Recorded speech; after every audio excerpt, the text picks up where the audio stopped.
Hello, hi. Atu tana zeda kani share than na lai ti sia chon kol la lai ti mi phun hi chok khat an rak se ko ruwa kan rak se ko ruwa tia ruwa nak te te ka zo na hen vun lang ter mi kha cha kan rel mi chungin ka zo han vun isha du mi asia atu wa hen kol la lai chok khat kan se ko ruwa u naw kan rak se ko ruwa tia mi tampi ne kan ruwa mi a thai chia mi jong kha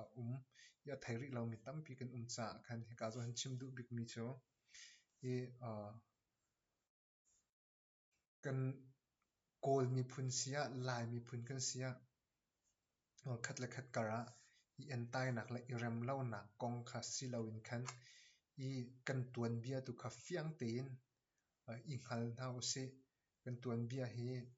vậy chân thar mi nau ne tampi thai vi nau se ti du nak lung thin tu ha ka zo na hen rak lang ter du mi kha si i a big in kan min sak te ban tok kan thil rel ning te ban tok te na zong lakin ti lai ai ni nai niam nak ani lok pa nak ani kha pa nak pol zong khai ka zon hen bun lang ter du mi kha si ka zon ham phun dang ro lo in kol la lai kan si nak kha kol la lai chok khat kan rak se ko wa ti an rak lang ter mi ti ka zon hen sharing kan bun itu adu no chan bik mi kha asia chun kan zau lai ye kan lai mi phun chu taluk ramin kol ram chunga kan rak lu nuwa hen kol la lai ti mi Burma and Chin ti mi chu Tibet ram chunga mun khata arak lu ti mi an si ti khase I chu cha chon kol la lai chu Tibetu Burman tia rakti nak asi ti zong kha tuan bia an tial mia kan hu kho mi ase I Tibetu Burman phun an si an ti mi zong hi man do tak tak ase ko ti kha ka zon hen hlan leo kan pa le chatial tu na lai mi phun tho ki nak kha pe tlai chatial tu na mi tam pi ne an zagan ti lai an chau hlan mi ase zai cha tia kan ti sia chon kol le lai chu chhuak khat rak si do hrim hrim asiko ti an lang ter nak chu apakhat nak bika an ti chuar in se an mui sam in se phun dang chun lai hol kan chima chun an mui hmel in se zagan ti lai an pian zia in se an tu ning an khosak ning te ban tuk chun an sam tom ning te ban tuk tin kha ani khat di e chu cha chun chhuak khat rak si do se ko u naw rak si do se ko ti kha ton bitial tu kan pa le ne an proof mi an lang ter mi ase I ta chut nak an chim mi chu ne ti mi khi kol ne an ti mi khe lai ne ni kan ti e chun lan ti mi lam kan ti mi khe kol ne lan an ti lai ne lam kan ti chun ing ti mi chu in asia lai ne in kan ti ve chun ta chun na ka mi ti mi chu mai kha asia lai ne mai kan ti mi la mai cha ai nai niam ngai mi ka se chun shui te na kha sui kan hai ti ve ye ngui te na jong kha ngun kan hai ti ve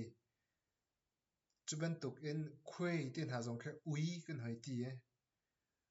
nga te na jong kha nga kan hai ti ve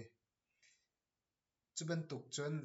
tin nit tong jong khi hoi chim ko chun tit nit tong le nga tikhin kol ne an ti ye kan ni ne khat ni thum li nga ti khe asve ti kha se I se ti mi zong khi som kan ti ye za zong kha thong ti mi zong kha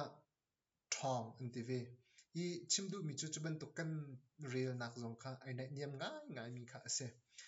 I ha kha za thang boi zong ne kol min sak ilak in wun min an ti nak van mang ti mi khe wun min tin ara mi si ti kha ka han pungun taw ne lang tar mi kan hu kho I chuban to ken shin min ti zong kha sing mang tin khan lai min in khan an rak ilak ti kha se chun kol ne min chi an ti mi khe lai ne yo hol I choyin monkey te an ti na kha ka zon kan hu kho i chu cha chun kol le lai chu tibetu burman phun kan rak se hrim ko chuak khat kan rak si unaw kan rak si nak kha ka zo hen kan hol phun ti kan han ning kha ani lok nak tampi umti kha ka hen tom betial tu kan palane an tial mi chongin thai tlai ka zo hen kan bun ishar du no chan mi kha asia i tu vial chu kan ni rom kho mi sala an hu zonga kan ton bia pol khatam pi kan rak chim than na lai kan ton bia tampi kan chim che mi youtube zonga subscribe ak tu che mi tampi nen changlung nak tampi kan nei lai mi phun kan ton bia kan thoki nak la kan nun phung vial te kan hot kan chat pai la ya thang chau chin kho nak ka ding cha chan thar manaw kan dir kam kho nak ka ding cha ka hen video ko nak to lang mang mi se war phun si chung kan youtube ko subscribe rak to vi ti kha dok nak bi ka cha kan du mi se video tu kan ni tong than ten hala bye bye